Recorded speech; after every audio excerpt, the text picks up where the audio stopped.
mau saya tanyakan, tapi kayaknya bukan pertanyaan juga ya. Kayaknya gimana baiknya kira-kira begitu.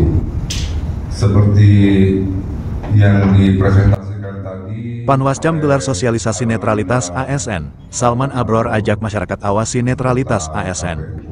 Dari Kabupaten Simalungun, Provinsi Sumatera Utara, MSTV melaporkan, Panitia Pengawasan Kecamatan, Panwascam, Tapian Dolok menggelar sosialisasi pengawasan pemilihan dan netralitas aparatur sipil negara, ASN, pada pemilihan tahun 2024 di Rumah Makan Kang Latif, Senin, tanggal 14 Oktober tahun 2024. Dalam sambutannya di hadapan peserta sosialisasi, Ketua Panwascam Tapian Dolok Mas Duki Karamulah mengingatkan agar para ASN dan Panghulu di Kecamatan Tapian Dolok bersikap netral pada pemilihan kepala daerah, Pilkada, Simalungun. Prinsip pengawasan itu awasi, cegah dan tindak. Adapun hari ini kami sudah sosialisasi kepada Bapak, Ibu, dan jika nanti kami temukan atau mendapatkan laporan pelanggaran ketidaknetralan ASN di Tapian Dolok, maafkan kami jika harus mengambil tindakan, tegasnya.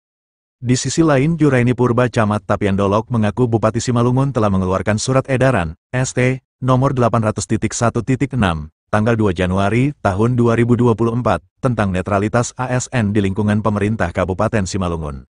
Adapun isi dalam SE yang ditetapkan pada tanggal 19 September tahun 2024 itu, intinya agar kita ASN profesional dan netral serta memiliki integritas, terang Bu Camat. Kemudian pada saat pemaparan narasumber kegiatan tersebut Salman Abror SHMKN menuturkan saat ini Pilkada Simalungun memasuki tahapan rawan yaitu tahapan kampanye. Di mana kewenangan dan tanggung jawab utama terhadap pengawasan, pencegahan serta penindakan ada di pundak Bawaslu di setiap tingkatan, jika di kecamatan berarti Panwascam, Imbu Salman. Namun menurutnya Bawaslu tidak dapat bekerja sendirian, rekan-rekan Bawaslu memerlukan dukungan penuh dari masyarakat dan pihak lainnya, utamanya dalam tugas pengawasan dan pencegahan.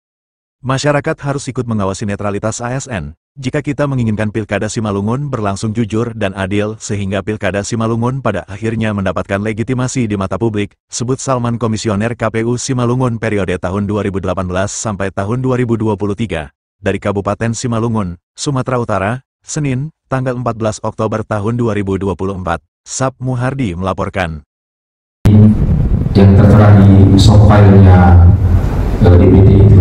Maka kalau kita lihat di papan pengumuman itu, apakah di kantor Panghulu atau di tempat-tempat strategis? Tidak ada. Tidak ada. Lanjutnya di bintang gitu. Iya. Nah, dibuat tanda bintang. Saya waktu jadi KPU dulu, beban juga sama saya Bang.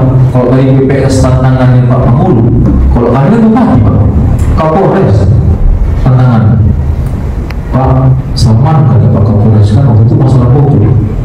Data COVID kok cuma sekian. Kalau sesuai dengan KPU kan, kalau dengan memang nggak sesuai.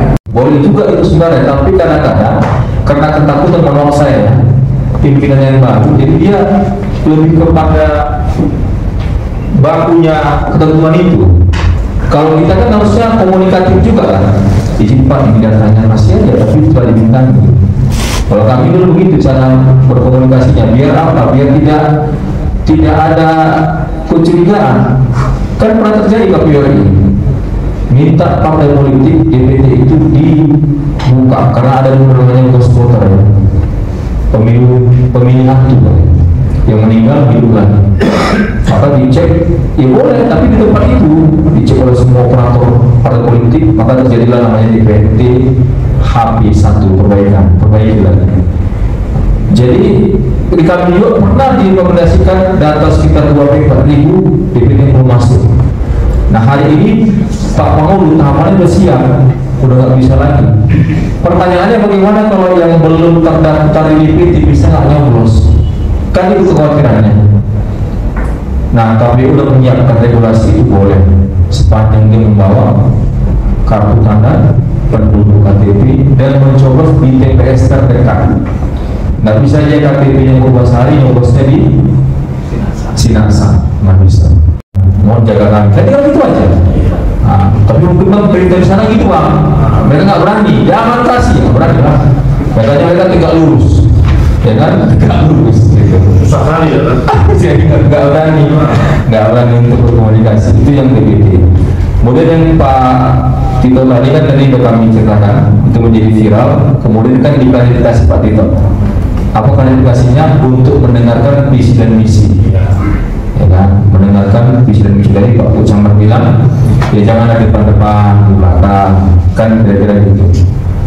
Karena kayak saya bilang tadi, kayak tadi Bang Kasdi tadi, polisi kan, orang nggak tahu pikirnya ikut kampanye, padahal dia sepertinya jelas mendampingi Pak RHS, kira-kira gitu, dan yang lain-lain, Bang Jateng misalnya.